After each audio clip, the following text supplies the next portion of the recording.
Chapter 7. It happened in the days of Ahaz the son of Jotham, the son of Uzziah king of Judah, that Rezin the king of Syria and Pekah the son of Remaliah king of Israel went up to Jerusalem to war against it, but could not prevail against it. It was told the house of David, saying, Syria is allied with Ephraim. His heart trembled, and the heart of his people, as the trees of the forest tremble with the wind.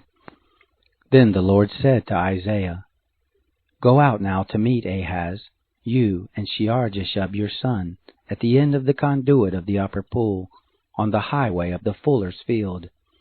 Tell him, Be careful and keep calm. Don't be afraid, neither let your heart be faint because of these two tails of smoking firebrands, for the fierce anger of Rezin in Syria and of the son of Remaliah.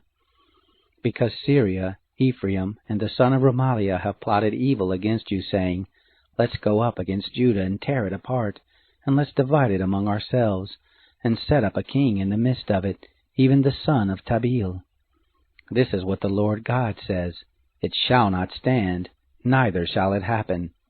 For the head of Syria is Damascus, and the head of Damascus is Rezin. And within 65 years Ephraim shall be broken in pieces, so that it shall not be a people. And the head of Ephraim is Samaria, and the head of Samaria is Remaliah's son. If you will not believe, surely you shall not be established. The Lord spoke again to Ahaz, saying, Ask a sign of the Lord your God. Ask it either in the depth or in the height above. But Ahaz said, I will not ask, neither will I tempt the Lord. He said, Listen now, house of David. Is it not enough for you to try the patience of men, that you will try the patience of my God also? Therefore the Lord himself will give you a sign. Behold, the virgin will conceive and bear a son, and shall call his name Emmanuel. He shall eat butter and honey when he knows how to refuse the evil and choose the good. For before the child knows to refuse the evil and choose the good, the land whose two kings you abhor shall be forsaken.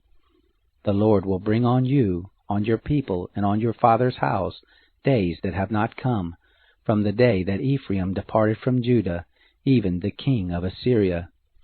It will happen in that day that the Lord will whistle for the fly that is in the uttermost parts of the rivers of Egypt, and for the bee that is in the land of Assyria. They shall come, and shall all rest in the desolate valleys, in the clefts of the rocks, on all thorn hedges, and on all pastures. In that day the Lord will shave with a razor that is hired in the parts beyond the river, even with the king of Assyria, the head, and the hair of the feet, and it shall also consume the beard.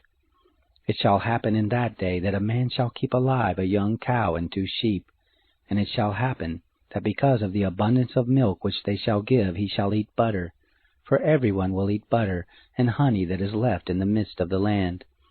It will happen in that day that every place where there were 1,000 vines at 1,000 silver shekels shall be for briars and thorns.